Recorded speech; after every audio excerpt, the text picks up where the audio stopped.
بسم الله والحمد لله والصلاة والسلام على رسول الله وعلى آله وصحبه ومن والاه أما بعد.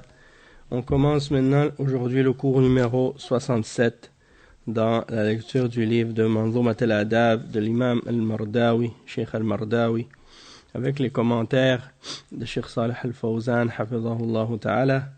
Et on est toujours donc dans le chapitre au sujet de Al-Nadhr et Al-Shahada, et au sujet également des faux témoignages, Shahadat al-Zur, et l'alcool, le fait de boire de l'alcool.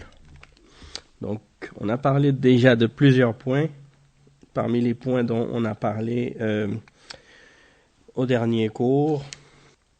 On a donné des exemples également à propos des règles en ce qui concerne le fait d'entrer dans les bains publics, parce que le Cheikh il avait mentionné quelque chose à ce sujet-là, puis on avait parlé également le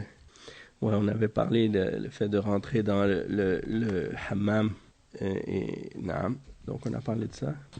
On a parlé de certaines règles par rapport à la morale, également la façon de s'asseoir. On a parlé de ça. On a parlé aussi de la façon de parler, surtout en ce qui concerne la façon de s'adresser à une femme lorsqu'on s'adresse à elle, et qu'on n'a pas le droit de s'adresser à une femme pour la courtiser ou la draguer ou de parler avec les femmes dans la rue de cette façon.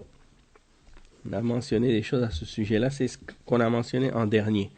Donc on va continuer maintenant avec la suite. Il dit وزاعم جمع الجن ثم وزاعم جمع الجن ثم منجما ورمالا أو قصاصا أو مؤجر الردي. Donc Cheikh Al-Fawzan il explique ça. Il dit ولا تقبل شهادة زائم جمع الجن ولا تقبل شهادة الذي يزعم أنه يجمع الجن ويرسلهم ويكلفهم بأشياء وأعمال ويقول إنهم يخدمونني. هذا لا تقبل شهادته لأن هذا حرام. ومن ذلك الذي يزعم أنه يستخدم الجن المسلمين في الرقية وغيرها. Subhanallah. ça c'est intéressant. Il dit ولا تقبل شهادة من كان منجما كالذي يعني كذلك المنجم وهو الذي يستعمل التنجيم للاطلاع على علم الغيب ويقول سيحدث كذا عند ظهور النجم الفلاني أو عند مغيب النجم الفلاني ويحدث كذا وكذا. والتنجيم من أعمال الجاهلية ومن الشرك بالله عز وجل. والتنجيم كما قال شيخ الإسلام ابن تيمية هو نسبة الحوادث الأرضية إلى الأحوال الفلكية، وهذا هو التنجيم المحرم، وهو الذي يصدق بالنجوم ويعتقد في النجوم أن طلوعها أو غروبها يؤثر في الكون أو يسبب نزول الأمطار أو غير ذلك، وهذا هو المنجم. ولا تقبل شهادة من كان رمالا، والرمال هو الذي يخط في الرمل ويقول يحدث كذا ويحدث كذا. والخط شيء عادي، ولكن هو يتعامل مع الشياطين، وهذا اصطلاح بينهم، يتعامل معهم ويخبرونه بأشياء من المغيبات أو أنه يتخرص، وقد يقع وقد لا يقع، وهذا هو الرمال، وهو يدعي علم الغيب. Donc on va traduire jusqu'ici, après on va continuer l'explication. Le cheikh il explique premièrement que on n'accepte pas non plus le témoignage, c'est-à-dire que si jamais par exemple il y a un conflit ou une dispute entre des personnes et que la personne va au tribunal, va devant le juge, et eh bien elle a besoin par exemple de quelqu'un pour témoigner en sa faveur, ou quelqu'un a besoin d'un témoin pour témoigner contre quelqu'un. Donc, celui qui a certaines caractéristiques de certains péchés ou de certains égarements, eh bien, il n'est pas apte à servir de témoin. On ne peut pas le prendre comme témoin et son témoignage ne peut pas être reçu, ne peut pas être accepté. Et parmi les personnes dont on ne peut pas accepter le témoignage, eh bien, il y a justement les gens qui prétendent rassembler les djinns, pour les charger de certaines tâches. Et il y a des gens, parmi les gens qui font du sihr, ou bien qui font toutes sortes d'autres travails qui sont diaboliques. Ils utilisent les djinns. Ou ils prétendent utiliser les djinns. Et puis, ils les chargent de faire certaines choses pour lui. Donc, il va les réunir, ou bien il va les appeler, et puis il va leur dire, faites ça pour moi, ou faites ça pour moi. Et ils prétendent que ces djinns-là sont à leur service. Ils disent, ces djinns-là sont à mon service, ils me servent, ils m'obéissent, ou bien ils font ce que je demande. Donc le cheikh, il dit, une personne qui agit de cette manière, ou qui prétend ce genre de choses, eh bien son témoignage n'est pas accepté. On ne peut pas prendre le témoignage de ce genre d'individu. Pourquoi? Parce que qu'est-ce qu'il fait? C'est haram. Et il dit, et parmi les exemples qui rentrent dans ce cas-là, celui qui prétend qu'il utilise les djinns musulmans dans la ruqya, ou des choses semblables. Et il y a des gens comme, il y en a un, j'ai oublié comment il s'appelle, Ben Halima. En Afrique, c'est un Tunisien d'origine. Je crois qu'il est mélangé en tout cas. Mais il était avec Jamaat Tabligh. Puis maintenant, il est en Afrique. Il s'est réfugié là-bas en Afrique, ou il s'est installé en Afrique. Puis, qu'est-ce qu'il fait? Il fait ça. Ouais. Et c'est sa façon de manger l'argent des gens, de consommer les biens des gens injustement. Parce qu'il charge de l'argent pour ça. Et beaucoup de ces méthodes sont mélangées avec du sihr, avec toutes sortes de formes de kahana, la voyance, et de rentrer en contact avec les djinns, et de parler avec eux, et ainsi de suite, et de prétendre qu'il utilise les djinns musulmans, soi-disant, pour les utiliser pour faire la ruqya. Et même qu'il a mis des vidéos sur YouTube comme ça, dans lesquelles, soi-disant, il parle avec des gens qui sont possédés, et il parle à leurs djinns, et tu vois qu'il fait des conversations avec les djinns comme si c'était des amis à lui. Donc tu vois que c'est ridicule, son truc, et que même que ceux qui souvent participent avec lui dans ce genre de choses-là, c'est des acteurs. Ils font semblant, c'est clair qu'ils font semblant de parler avec une drôle de voix pour faire croire aux gens que ils sont en train c'est pas eux qui parlent, c'est les djinns qui parlent à leur place. Donc ce genre de personnes, et ceux qui suivent cette méthode, eh bien c'est des dajjal, c'est des menteurs, c'est des voleurs, c'est des charlatans, c'est des sorciers aussi. Donc il ne faut pas leur donner un sou, et il ne faut pas avoir recours à eux, parce que c'est des gens dangereux, des gens qui appellent à l'égarement. Et comme le cheikh, il dit ici, ce genre de personnes, leur témoignage n'est pas valide. C'est-à-dire que on ne peut pas accepter leur témoignage en cours dans un tribunal islamique, dans le sens que si on est dans un pays musulman et que on a une question à régler dans le tribunal devant le juge, et que quelqu'un amène un témoin, eh bien celui-là, il ne pourrait pas être accepté. On dirait non, lui, il fait ce genre de choses, donc son témoignage il n'est pas valide, il ne vaut rien. Et le cheikh, il dit également, parmi les gens dont on n'accepte pas le témoignage, il y a aussi les astrologues. Ok, les gens qui utilisent l'astrologie. Et l'astrologie, c'est quoi? C'est des gens qui, comme le cheikh l'explique ici, il dit, c'est les gens qui utilisent les constellations, les étoiles, les signes zodiaques et tout ça, et il prétend qu'à partir des mouvements des astres, ils sont capables de savoir ce qui va se produire parmi les hommes et des choses de l'avenir et ainsi de suite. Donc, l'astrologie, non, ça comprend pas la météo, parce que la météo, c'est autre chose. La météo, c'est des prévisions basées sur des calculs et des trucs scientifiques. C'est pas du tout la même chose que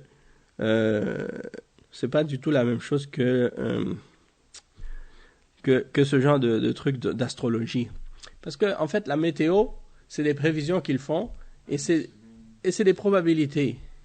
C'est-à-dire qu'ils ne garantissent pas ou ils ne disent pas à 100% que ça va arriver.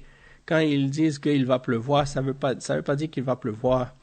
C'est-à-dire qu'ils disent qu'il y a tant de chances ou tant de possibilités qu'il pleuve. Mais c'est possible qu'il ne pleuve pas aussi. Parce que de toute façon, c'est Allah qui contrôle la météo. C'est pour ça que les ulama, ils disent, si quelqu'un, il annonce la pluie ou il dit qu'il va y avoir de la pluie, il devrait toujours, même si il annonce la pluie, ou même s'il fait la météo, il devrait quand même toujours dire « Inch'Allah » et non pas affirmer des choses de l'avenir sans connaissance.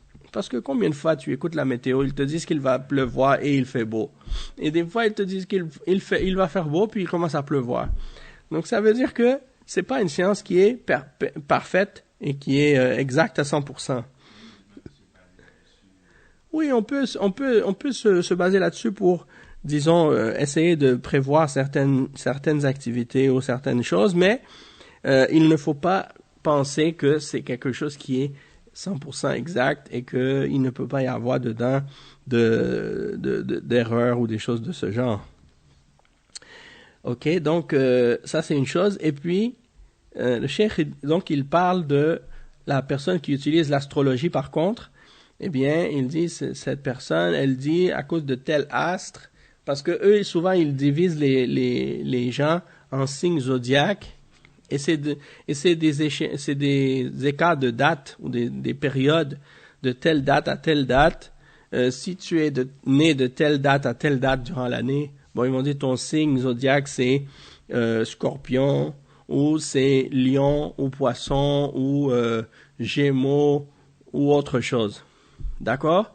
Et donc, tout ça, c'est basé sur ce genre d'idées. Puis après, tu vois qu'ils écrivent même dans les journaux, dans les magazines, l'astrologie des gens. Et il y a des gens, chaque matin, ils lisent l'astrologie comme ça. Ils disent, aujourd'hui, vous allez être heureux dans telle chose, il va vous arriver telle chose. Et tout ça, c'est basé sur rien du tout parce que c'est pas les astres qui déterminent notre avenir, c'est pas les astres qui contrôlent notre destinée ou qu'est-ce qui va nous arriver dans la vie. Tout ce qui nous arrive, c'est uniquement par le décret divin d'Allah Azza wa Jal et la prédestination. Donc, celui qui croit en l'astrologie n'est pas musulman. Hein? Et les ulama ont expliqué que l'astrologie, ça fait partie des actes et des pratiques de la jahiliya, c'est-à-dire des périodes pré-islamiques. Ça rentre même dans le shirk avec Allah, hein, parce que prétendre connaître le ghaib, ça rentre dans le shirk, puisque personne ne connaît le ghaib excepté Allah. Et c'est aussi d'affirmer des événements ou des choses dans l'univers qui ne seraient pas, ou qui seraient, disons, connus et qui seraient contrôlés par les astres, comme si les astres avaient un pouvoir en dehors d'Allah. Et ça, c'est du shirk aussi. Donc, ce genre d'astrologie, c'est haram, et celui qui croit en l'astrologie, eh bien, il n'est pas musulman.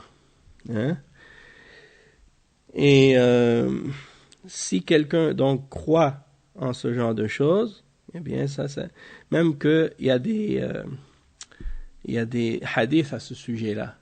Celui qui croit en l'astrologie ou qui croit en ce genre de choses, eh bien, il a renié la foi. Hein? Il a renié ce qui a été révélé au prophète Mohammed sallallahu alayhi wa sallam. Et même si la personne, elle consulte ces choses-là sans y croire, hein, il y a un hadith qui mentionne que sa prière ne sera pas acceptée pendant 40 jours. et elle devra quand même les faire, bien entendu. Donc, ça c'est pour montrer à quel point c'est grave.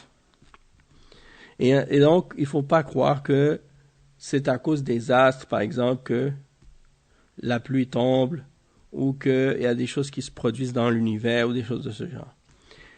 Il y a des gens qui parlent comme ça, ils disent « Ah, l'univers m'a exaucé, l'univers m'a entendu », comme si l'univers était conscient de quoi que ce soit ou que l'univers avait un pouvoir sur quoi que ce soit. L'univers est une créature d'Allah. Elle n'a pas de volonté, elle n'a pas de connaissance, elle n'a pas de conscience et elle ne peut rien faire d'elle-même. Tout ce qui se passe dans la création et dans l'univers, c'est par la volonté et le pouvoir d'Allah Azza wa Jal. D'accord? Donc ça, c'est très important de comprendre. La même chose pour des termes comme la nature. Il y a des gens qui disent « Ah, la nature fait bien les choses ». Non, la nature ne fait pas bien les choses. La nature n'a rien fait. C'est Allah qui a créé la nature et c'est Allah qui contrôle la nature. Donc, tout ce qui existe dans la nature, c'est Allah Azza wa Jal qui l'a créé. Et s'il y a quelque chose qui se produit dans la création et dans la nature, eh bien, c'est par la permission d'Allah seulement. Donc, ça, c'est très important de le comprendre. Donc, il y a pas de raison de croire en ce genre d'astrologie-là. Bien entendu, il y a une différence entre l'astronomie et l'astrologie. L'astronomie, c'est l'étude des astres et des constellations. De connaître la position des astres et le mouvement des astres et le nom des constellations et des choses comme ça dans un but scientifique. Si c'est ça, c'est pas la même chose que l'astrologie, puisque l'astrologie, c'est des superstitions, c'est basé sur des fausses croyances. Il y a aussi des gens qui sont nommés, en arabe, on les appelle ar-rammal, ar-rammaloun. Et ar-rummal, c'est qui? C'est ceux qui, et ça existe dans certaines cultures, dans certains pays, ils tracent des dessins dans du sable. Exactement. Et ces gens-là, ils tracent donc des dessins dans le sable et ils pensent que ça leur donne la connaissance de l'avenir ou la connaissance de certaines choses. Et le cheikh, il dit, de faire des traits ou de dessiner dans le sable, c'est rien. Hein? C'est une chose ordinaire. Il n'y a pas de connaissance secrète dans ça. Sauf que ils interagissent avec les diables, les shayatines, et ils s'entendent avec les diables pour essayer de leur, disons, de leur pouvoir certaines connaissances ou de leur procurer certaines connaissances des choses que les hommes ne connaissent pas. Ou bien parfois c'est juste, disons, ils disent des choses comme ça au hasard, hein, ils essaient de deviner des choses, ils disent ça va se produire, ça va pas arriver, ça va arriver.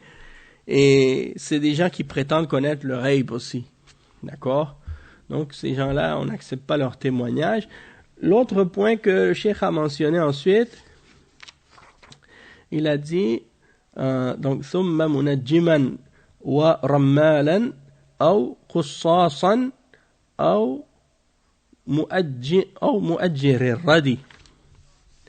أو مؤجر الردي.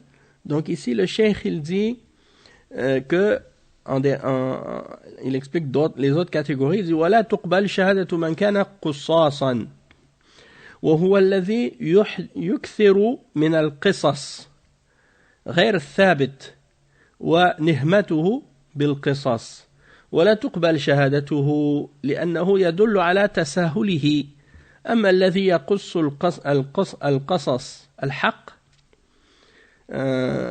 للعبرة والاتعاظ فلا بأس بذلك قال تعالى واقصص القصص لعلهم يتفكرون ولا تقبل شهادة من يؤجر المحلات للمعاصي يؤجر البيوت للدعارة أو يؤجر الدكاكين لبيع الخمور أو المواد المحرمة هذا لا تقبل شهادته وفعل هذا منكر.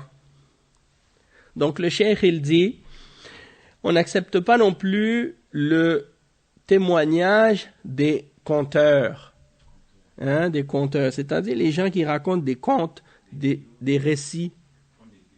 Ou peut-être qu'on pourrait inclure les griots là-dedans. si ces gens-là racontent des histoires, comme on dit. C'est des gens qui racontent des histoires, c'est ça. Donc le cheikh, il dit, les conteurs, leur témoignage n'est pas accepté.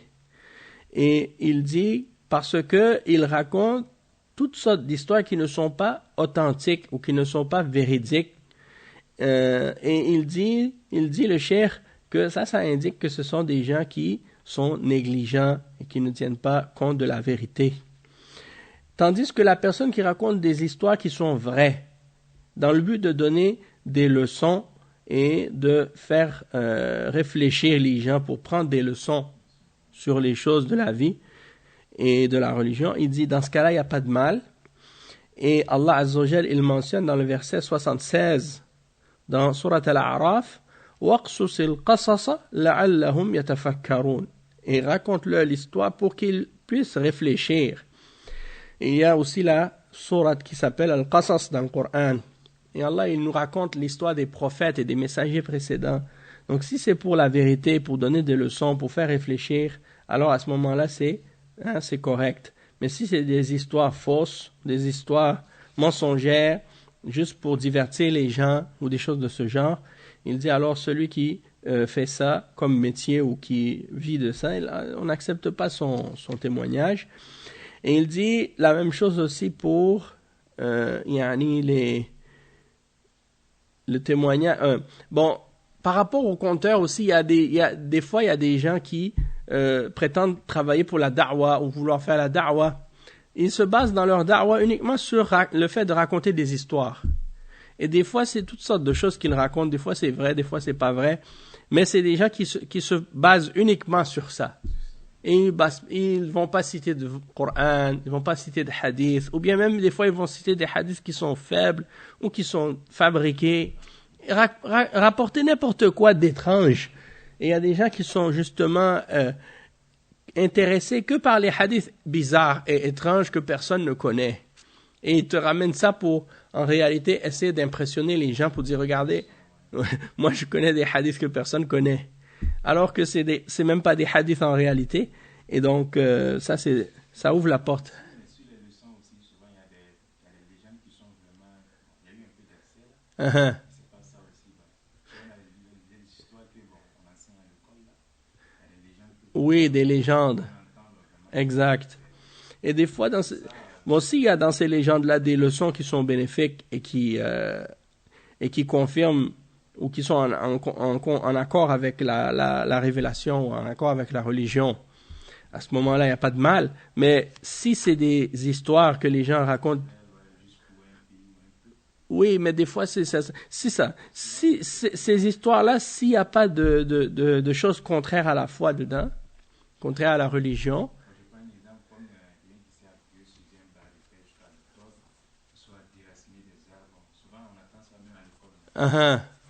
ouais, des choses, comme on dit, surnaturelles, ou des choses extraordinaires comme ça. Des fois, c'est un petit peu...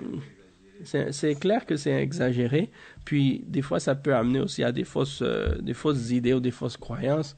Comme les gens, par exemple, qui, aujourd'hui, racontent inventent des histoires avec des super-héros qui ont des super-pouvoirs, puis qui sont capables de faire toutes sortes de choses extraordinaires. Puis les enfants, ils ne pensent qu'à ça maintenant, ils jouent à ça, ils jouent avec ça, puis ça devient comme presque, subhanallah, on se demande si ça ne devient pas une religion pour certains.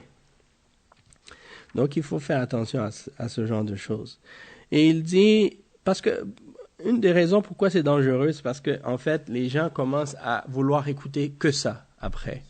Et quand tu leur ramènes des hadiths ou des versets de Coran et tu leur expliques des choses, ils trouvent ça ennuyeux. Ils disent non, nous on veut pas entendre ça, on veut entendre les histoires. Raconte-nous des histoires, on veut pas entendre ça. Coran et Sunna, on veut pas entendre ça. Donc ça c'est ça qui est pas bon en fait avec ça.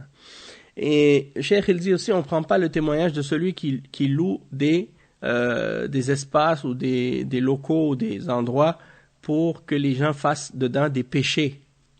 Comme par exemple celui qui va louer aux gens des maisons pour la débauche, la prostitution, des choses comme ça, ou bien pour vendre de l'alcool, ou bien des choses interdites. On n'acceptera pas le témoignage de celui qui loue aux gens ce genre d'endroit ou ce genre de choses. Parce que ce qu'il fait, c'est munkar.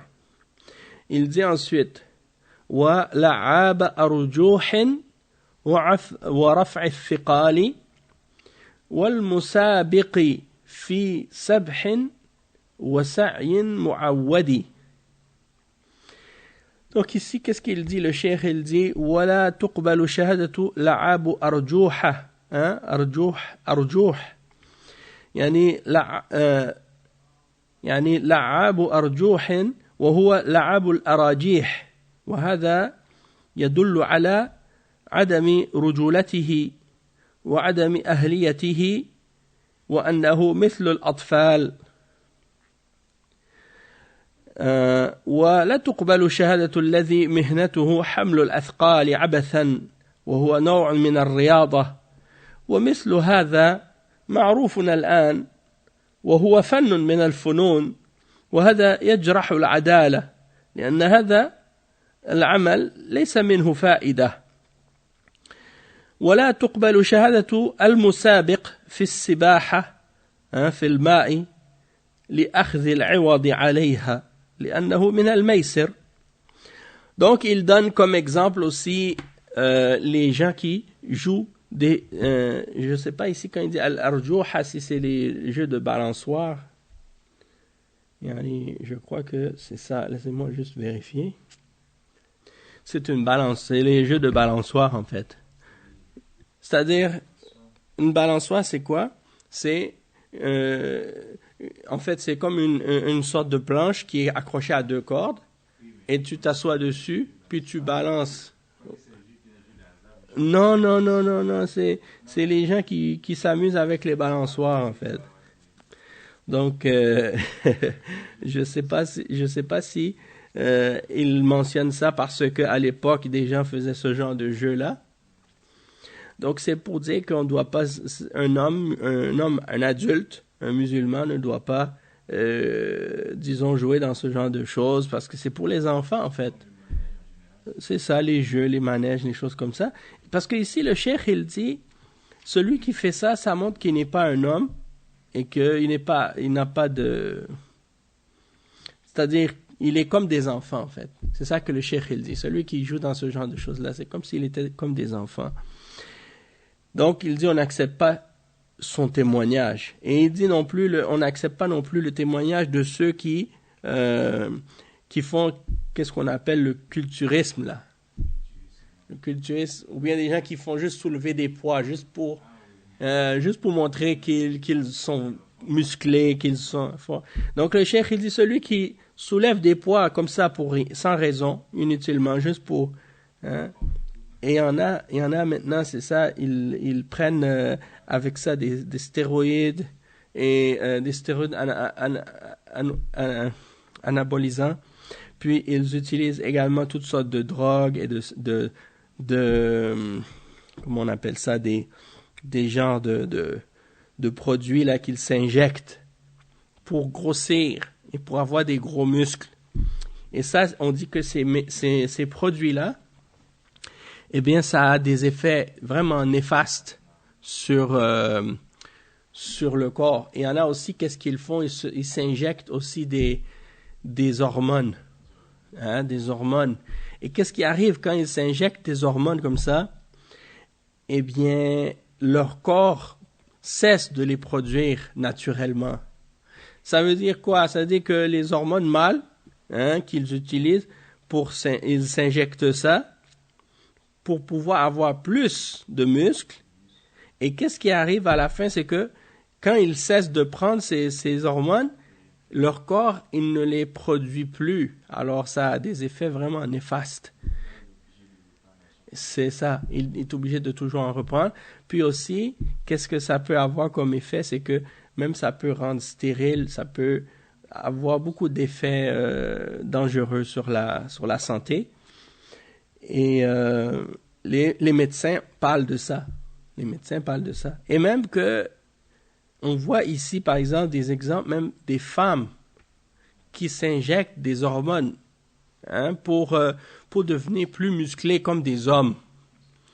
Et tu vois que les femmes qui s'injectent ces hormones-là pour avoir des muscles, eh bien, qu'est-ce qui arrive avec elles souvent, c'est que elles n'ont plus de poitrine, leurs seins commencent à devenir toutes comme des hommes, là. Hein? Elles n'ont plus de poitrine. Et en même temps aussi, elles commencent même à avoir des fois de la barbe qui pousse. Hein? Donc, elles deviennent vraiment comme des hommes. Là, on peut ajouter aussi celle qui se dépigmente, là. Celle qui se dépigmente. Ben, la dépigmentation, ça rentre pas dans cette catégorie de personnes qui font des poids et qui deviennent musclées, là. Mais ça, c'est un autre problème, la dépigmentation. C'est un autre problème. Parce que ça rentre dans le fait de changer la création d'Allah. Allah, il t'a créé avec ta couleur. Toi, tu vas la changer. Pourquoi? Ta honte de ta couleur, ça vient d'un complexe d'infériorité. Et ça veut dire que tu te méprises ou tu te dénigres toi-même. Et ça vient d'un problème psychologique même. Donc, c'est pas, disons, c'est pas quelque chose qui est uniquement un problème d'hormones ou de produits, là. Hein? C'est un problème qui est plus profond même que ça. C'est comme avec les images de qu'est-ce que les gens voient dans les médias, puis l'image de les critères de beauté qui sont reflétés par tout ce qui se passe dans les films et dans les médias. Les gens commencent à imaginer que pour être considéré comme une personne belle, il faut avoir certains critères, certaines caractéristiques. Et que si quelqu'un, par exemple, il est pas pâle, ou il est foncé, ou si son nez est de telle forme, ou bien si ses yeux sont pas de telle forme, eh bien, il est pas beau, ou des choses comme ça. Tout ça, c'est des stéréotypes. Hein. En Chine et au Japon, dans les pays asiatiques, il y en a qui se font même faire des interventions chirurgicales pour changer la forme de leurs yeux, pour pas avoir les yeux plissés. Parce que c'est rendu que maintenant, ils considèrent que les critères de beauté, c'est d'avoir les yeux ronds comme les Occidentaux, comme les Blancs. En fait, tout le monde veut ressembler à des Blancs. Les cheveux, quand tes cheveux sont crépus, sont bouclés, il faut les raidir, il faut mettre des produits chimiques dedans pour que ça devienne lisse. Hein? Et quand tu as des cheveux lisses, ils vont dire « Ah, tu as des beaux cheveux ». Et si tes cheveux sont pas lisses, « Ah, tu n'as pas des beaux cheveux ». On dit en créole « cheveux poivre »,« cheveux graines ». Hein? Donc ça veut dire que tu n'as pas des beaux cheveux. Mais si tu as les cheveux soie, cheveux au soie, on dit tes cheveux sont lisses. Hein? Là, il dit ça, c'est des beaux cheveux. Tout ça, c'est des problèmes. Ça vient du manque d'acceptation de la façon dont Allah t'a créé. Hein? Et c'est pas correct. Mais ça, ici, ce dont on parle, là, c'est différent. C'est des gens qui lèvent des poids juste pour lever des poids. Et tu vois qu'il y en a certains, ça devient un problème même d'ego. Ils veulent lever des poids de plus en plus lourds. Et j'ai vu des gens à un tel point comment ils essaient de soulever des poids qui sont beaucoup trop lourds pour eux. Et ça peut, des fois même, ils exagèrent à un tel point qu'ils se blessent. J'ai vu des gens qui ont des muscles complètement déchirés. Il y en a d'autres même qui ont fait des accidents graves parce qu'ils ont soulevé un poids qu'ils ne pouvaient pas soulever et une fois arrivés en haut, ils ne pouvaient plus le remettre sur le support et donc ça a tombé sur eux puis ils se sont fait très très mal. Donc tout ça pour dire, Yanni, ces choses-là c'est inutile, c'est une perte de temps et si c'est juste pour avoir une apparence et pour montrer quelque chose, que tu es musclé ou que des choses comme ça, tout ça c'est de la futilité, de la vanité et ça sert à rien, d'accord?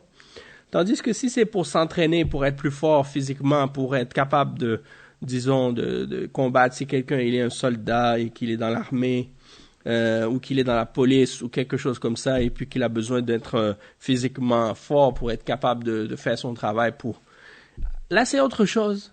C'est quelque chose qui est bien. Mais t'as pas besoin d'être un monstre, là, avec des muscles géants pour être capables de faire ça. Des fois, même les hommes les plus forts, c'est pas nécessairement ceux qui sont ces gros colosses-là.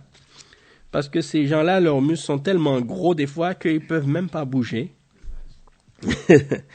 Donc, ça veut rien dire, cette apparence-là.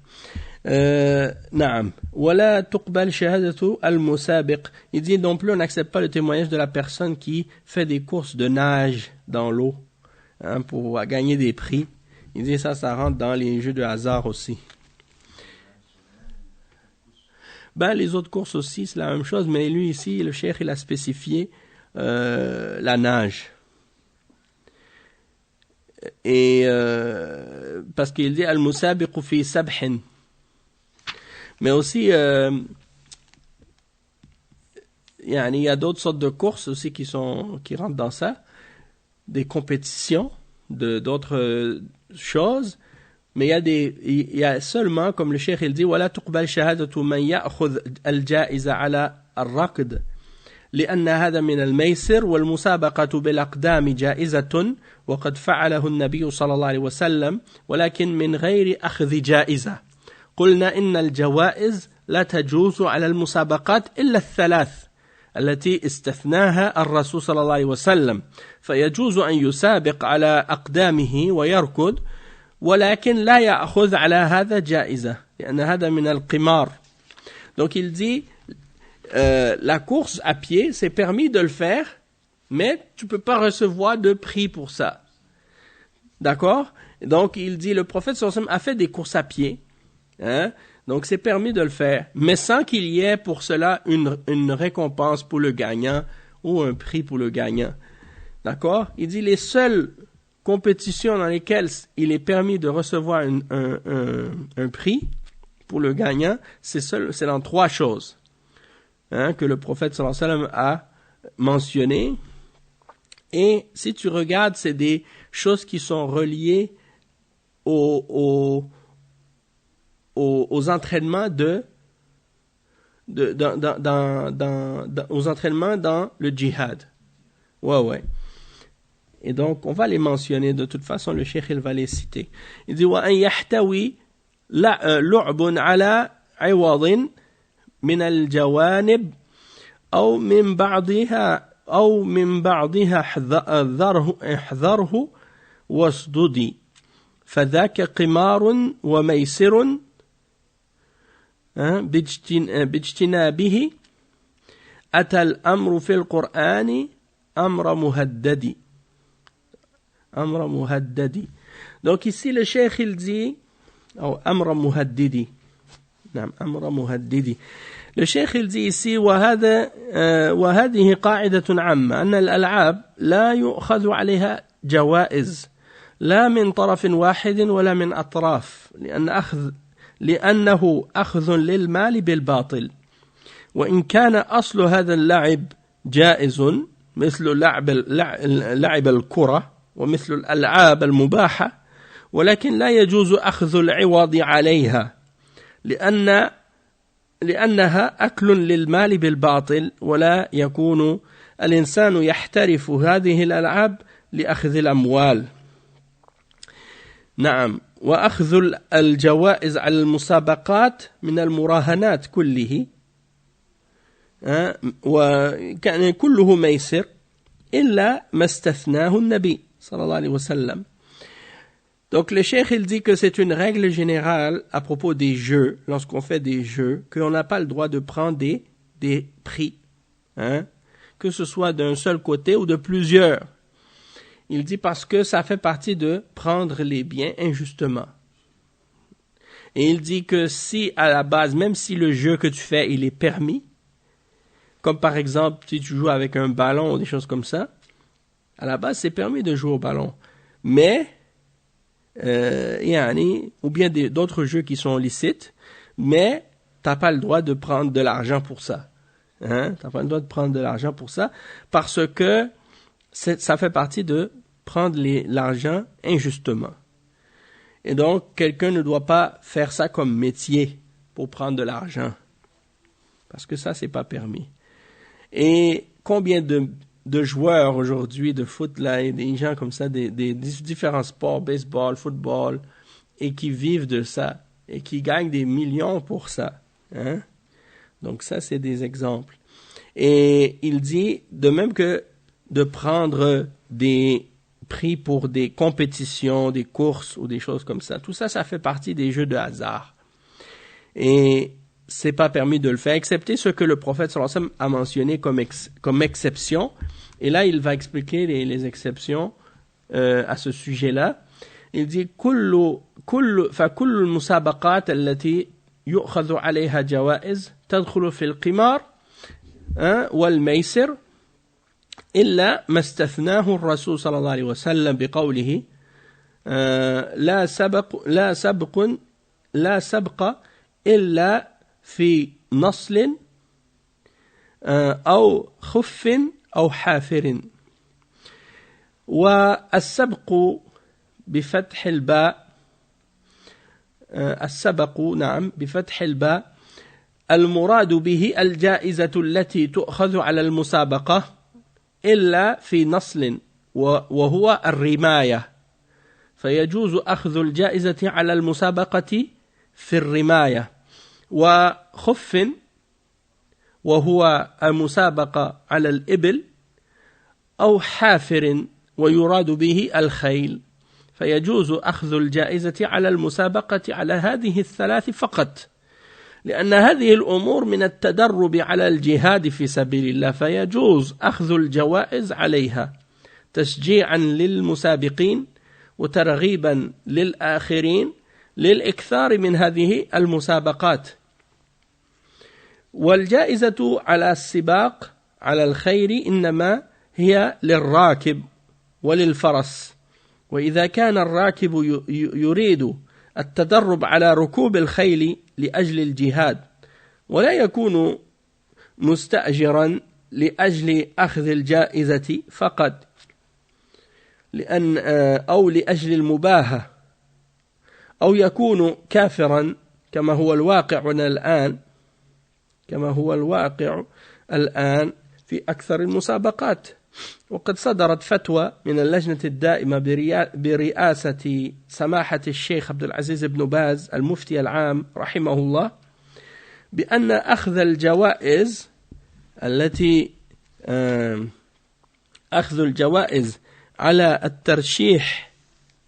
على الترشيح للخيول التي تسبق أنه من الميسر، لأن الجائزة خاصة بالراكب والمتدرب على ركوب الخيل وبالفرس المركوبة، أما ما عداها من المسابقات كأخذ الجائزة على المسابقة على الأقدام أو المسابقة على المصارعة أو اللعب الكرة فلا يجوز هذا، وهو يدخل في القمار والميسر، لأنه من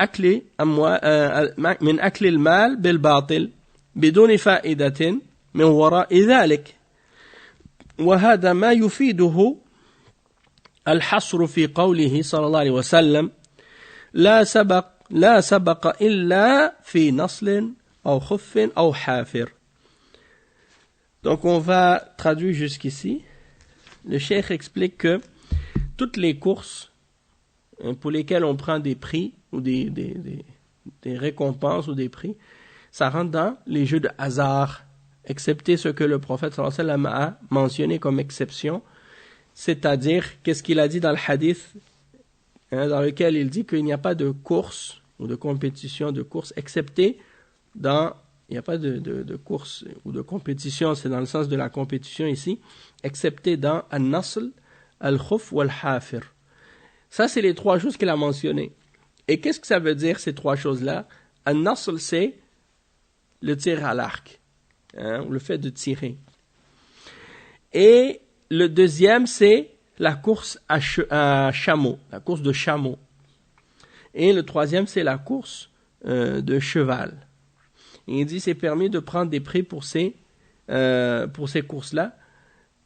Et il dit c'est seulement dans ces trois cas-là que c'est permis.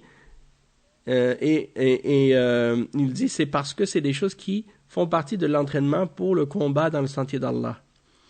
Et il dit que c'est permis de prendre des prix pour ces choses-là dans le but d'encourager les gens qui s'entraînent et encourager les gens à justement devenir plus forts dans ce genre de choses-là. Mais il dit que le prix, c'est seulement pour celui qui monte le cheval et pour le cheval lui-même. Et non pas pour c'est-à-dire que on peut pas, comme par exemple, parier pour le cheval, ou bien que quelqu'un d'autre, comme par exemple, disons que, je sais pas moi, si quelqu'un possède ce cheval-là, puis c'est pas lui qui le monte, c'est celui qui le monte qui va avoir le prix. Ouais. Ouais, parce que le cheikh, il dit pour celui qui monte le cheval et pour le cheval lui-même. Donc ça veut dire que peut-être aussi le propriétaire du cheval peut avoir un prix. Allahu a'lam. Ala kulli hal, ici le cheikh, il dit que c'est dans le but du djihad, dans le but de s'entraîner pour le djihad. Et il dit que il faut pas que ce soit une personne, par exemple, qui loue l'animal, par exemple, dans le but de prendre le prix seulement. Ou juste pour se montrer, comme pour impressionner les gens, ou bien de prendre quelqu'un qui n'est pas musulman, par exemple un kafir, pour faire ce genre de course. Il dit comme c'est le cas en général maintenant, aujourd'hui. Et il dit qu'il y a une fatwa du Cheikh Ibn Baz à ce sujet-là. Il explique que de prendre les prix, on n'a pas le droit, si c'est dans le fait de, par exemple, prendre des prix pour ceux qui votent pour certains chevaux, qui parient sur certains chevaux. Parce qu'il y a cette forme de jeu de hasard là, de parier sur des chevaux, et ça c'est pas permis. Oui, en direct, ou bien dans des hippodromes, des endroits où les chevaux font des courses, et les gens vont là-bas pour parier sur les chevaux. Il dit, le Cheikh Ibn Baz, il dit ça c'est pas permis, ça rentre dans les jeux de hasard, ça aussi. Parce que en réalité, le prix, que s'il y a quelqu'un qui gagne un prix dans ces courses-là, c'est seulement la personne qui monte le cheval. D'accord? Et le cheval qui est monté lui aussi. Il dit, en ce qui concerne les autres compétitions qui sont en dehors de ces exemples-là, comme par exemple la course à pied, ou la lutte, ou le ballon, jouer au ballon, le football, ou d'autres trucs comme ça, ça, si on prend des prix ou on gagne des prix ou des récompenses pour ça, alors à ce moment-là, ça rentre dans al-qimar, ça rentre dans les jeux de hasard, et ça rentre dans le fait de consommer les biens ou de manger les biens des autres de façon injuste.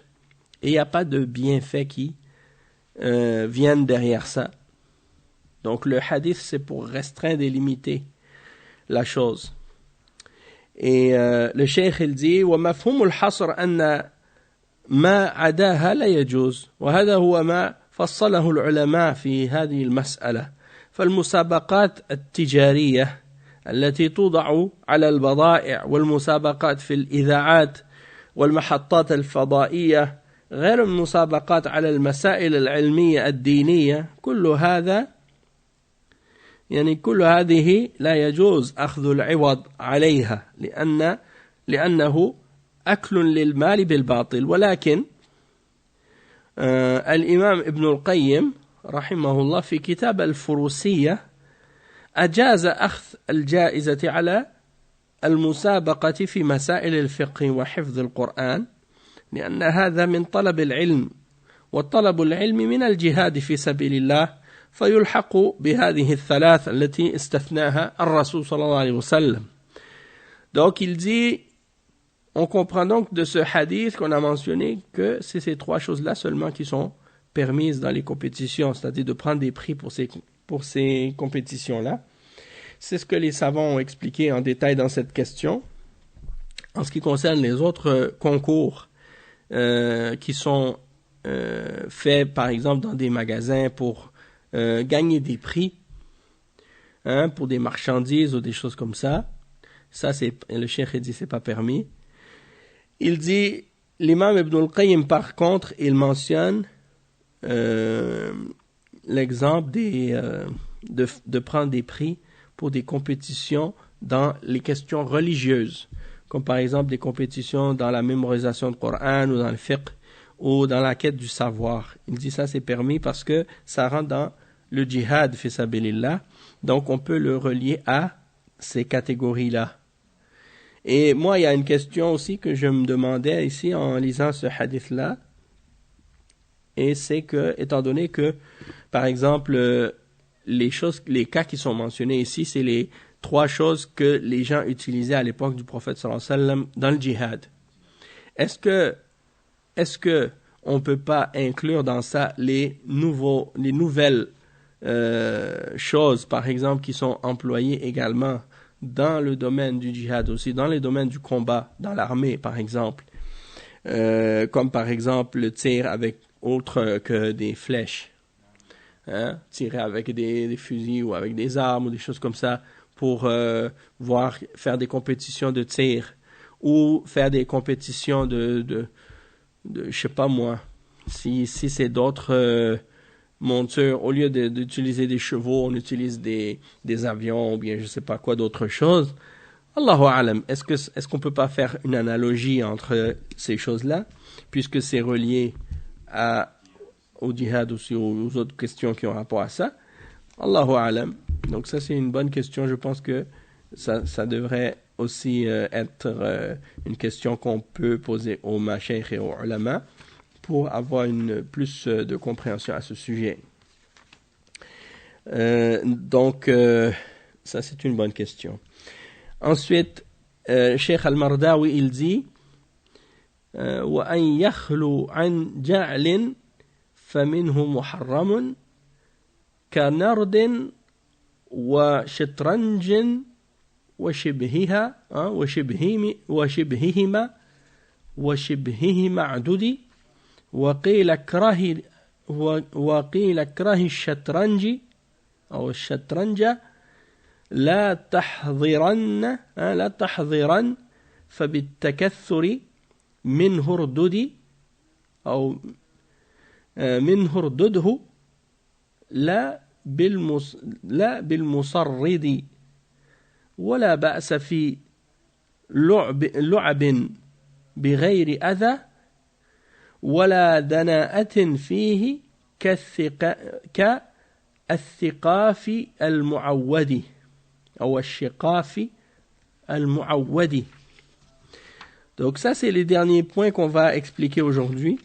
Pour aujourd'hui, le cheikh il explique et il dit من العلماء من يقول إن اللعب بالنرد والشطرنج إن كان بغير مال فهو مكروه كراهة تنزيه بشرط أن لا يكثر من لعبه والمشهور أنه محرم ولو كان بغير جائزة. Donc on a déjà mentionné l'interdiction des jeux de hasard, de hasard comme les jeux de dés et également les jeux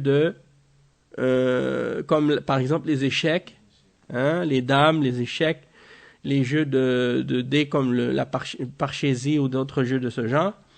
Et on a mentionné que ça c'est des choses qui sont haram.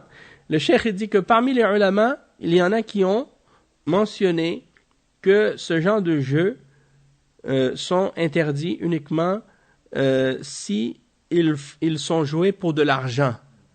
Ils disent que si ce n'est pas joué pour de l'argent, que à ce moment-là c'est quelque chose qui est détestable, mais pas haram, mais makruh. Donc ils disent à condition que la personne elle ne joue pas trop souvent à ce jeu-là. Et le cheikh il dit mais ce qui est le plus célèbre, le plus connu, c'est que c'est haram, peu importe que tu le fasses pour de l'argent ou non. Ensuite il dit الألعاب التي لا يؤخذ عليها جوائز وليس فيها أذى وليس فيها دناءة لا بأس بها مثل المباريات التي تشغل عن الصلاة وتشغل عن ذكر الله وليس فيها كشف عورة ولا يكثر منها أيضا أو يفعلها لأجل تقوية البدن لا بأس بها بهذه الشروط لا تشغل عن الصلاة وعن ذكر الله ولا يؤخذ عليها جوائز ولا تشتمل على محرم ككشف العورات أو الكلام البذيء والكلام المحرم فإن خلت من هذه المحاذير فإنها مباحة كسائر الألعاب التي للتسلية أو التقوية أو لتقوية البدن. Donc le cheikh il mentionne qu'il dit les jeux pour lesquels on ne prend pas de prix et dans lesquels il n'y a pas de nuisance ou d'offense ou de mal et dans lequel il n'y a pas de choses qui sont des bassesses ou des choses basses, il n'y a pas de mal à faire ces jeux-là. Il dit comme par exemple les sports dans lesquels il y a des matchs et que les gens ne vont pas être détournés de la salat ou préoccupés de la salat et du rappel d'Allah en le faisant, et dans lesquels on ne va pas dévoiler une partie de la aura, comme par exemple des fois il y a des gens qui portent dans les matchs de certains sports, ils vont porter des uniformes qui dévoilent une partie de leur aura. À ce moment-là, c'est pas permis. Il dit, et en même temps, tu dois pas le faire trop. Il y a des gens, quand ils commencent à pratiquer un sport et que ça devient comme important, quand ils deviennent professionnels, là, c'est presque un métier. Et donc, à ce moment-là, ça veut dire que ça prend tout leur temps. Tout leur temps, complètement. Et ça devient leur vie. Il faut qu'ils aillent dans les entraînements, il faut qu'ils aillent dans les matchs, et ça finit plus. Ils voyagent toujours, ils sont toujours en train de t'occuper, puis leur vie, elle tourne autour, non pas de l'adoration, mais autour de leur sport, de leur carrière sportive. Donc ça devient excessif. Il dit, le cheikh, donc, si par exemple quelqu'un fait un sport dans le but de se tenir en forme et d'être fort physiquement, il dit il n'y a pas de mal à ça, à condition que ça ne te distrait pas de la salat et du rappel d'Allah, ça c'est de 1, que tu ne prennes pas pour ça des prix ou des récompenses, ça c'est 2, troisièmement, que ça ne comprenne pas le fait de se dévoiler ou de montrer une partie de la aura. 4. Que ça n'implique pas non plus de dire des mauvais mots ou des mauvaises paroles, des paroles haram. Ça c'est 5. Donc il dit, si le sport ou le jeu que tu fais ou l'occupation que tu fais pour te détendre ou te distraire, tu le fais aussi pour te renforcer, pour faire des choses de conditionnement physique, tu le fais et que ça contient pas ces choses interdites et qu'il n'y a pas ces conditions-là sont respectées, à ce moment-là, c'est licite, c'est permis de le faire.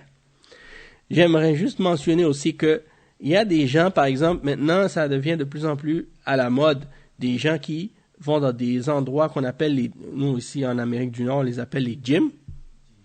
Les gyms. Dans d'autres pays, ils l'appellent les salles de sport ou les salles d'entraînement ou des choses comme ça. Il faut faire attention à ces endroits-là par rapport à certaines choses qu'on voit à l'intérieur qui sont contraires à l'islam. De 1, il y a dans certains de ces gyms-là la mixité. Donc ça, c'est pas permis. Surtout que même dans ceux dans lesquels il n'y a pas de mixité, tu vas voir que parfois les gens, ils ne couvrent pas leur aura. Ils couvrent pas leur aura. Donc c'est pas permis. S'il y a de la mixité, c'est pas permis. Les gens ne couvrent pas leur aura, que ce soit les hommes ou les femmes, à ce moment-là, c'est pas permis. Si il y a de la musique, parce que c'est pas ces endroits-là, tu rentres des fois, c'est comme des discothèques, parce que c'est pas juste une petite musique de fond là qui joue que t'entends à peine. Non, c'est des gros haut-parleurs, puis ça te fait mal aux oreilles tellement c'est fort. Donc ça, s'il y a ce genre d'atmosphère là, c'est pas permis. Et aussi bien. Si quelqu'un il passe son temps là-bas, il néglige la salat, il néglige le rappel d'Allah, parce que s'il y a toute cette musique-là, tu peux pas faire le rappel d'Allah non plus, ni la salat, donc ça, c'est pas des environnements qui sont corrects. Hein? Et donc, si quelqu'un, par exemple, il est pas capable d'aller dans des gyms où il n'y a pas ce genre d'interdiction, de choses, c'est-à-dire que il n'est pas capable de trouver un gym dans lequel il n'y a pas ces choses, c'est-à-dire que un gym dans lequel ces conditions-là sont pas respectées, parce que dans la plupart des gyms, il y a ces choses-là, malheureusement. Alors à ce moment-là, il ne devrait pas aller dans ces gyms-là. Il devrait aller chercher des gyms où il n'y a pas ça, et il n'y en a pas beaucoup, ou il n'y en a presque pas même. Et puis sinon, qu'est-ce qu'il peut faire? Il peut faire chez lui. C'est ça. Il se fait un petit gym chez lui avec quelques équipements. C'est pas besoin d'avoir une centaine d'équipements. Quelques équipements, c'est suffisant. Et puis, il va s'entraîner avec ça. Et puis, il va être capable de garder la forme et de rester en forme. Parce que il y a aussi un problème à notre époque. Et ça fait partie même des signes de la fin des temps. Les gens qui commencent à engraisser trop. Et ils deviennent de plus en plus gros et ils commencent à développer à cause de ça toutes sortes de maladies cardiovasculaires et des problèmes de diabète et des problèmes de cholestérol et des problèmes de tension artérielle et des problèmes de tout ça. Tout ça à cause de la nourriture parce qu'ils ne mangent pas correctement et puis aussi parce que ils ne font pas d'activité physique. Donc ça a des effets néfastes, que ce soit des hommes ou des femmes. Donc c'est bien de pouvoir faire quelque chose pour essayer de se garder en bonne santé. Le jeûne, là, ça c'est une des meilleures choses que quelqu'un peut faire pour essayer d'essayer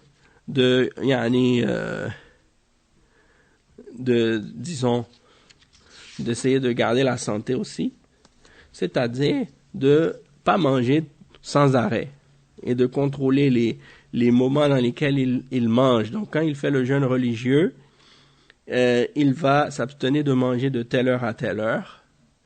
Et quand il mange, eh bien, il devait aussi faire attention à qu'est-ce qu'il mange. C'est-à-dire pas manger n'importe quoi. Même quand tu finis ton jeûne, tu brises ton jeûne, tu vas pas manger n'importe quoi et manger des quantités énormes parce que sinon, c'est mauvais pour la santé. Donc, on va s'arrêter ici pour aujourd'hui, Inch'Allah. Et puis, on continuera la suite au prochain cours. Subhanakallahumma wa bihamdik. Ashhadu an la ilaha illa ant. Astaghfiruka wa atubu ilayk. Wa sallallahu wa sallam ala nabiyyina Muhammad wa ala alihi wa sahbihi ajma'in. Wassalamu alaykum wa rahmatullahi wa barakatuh.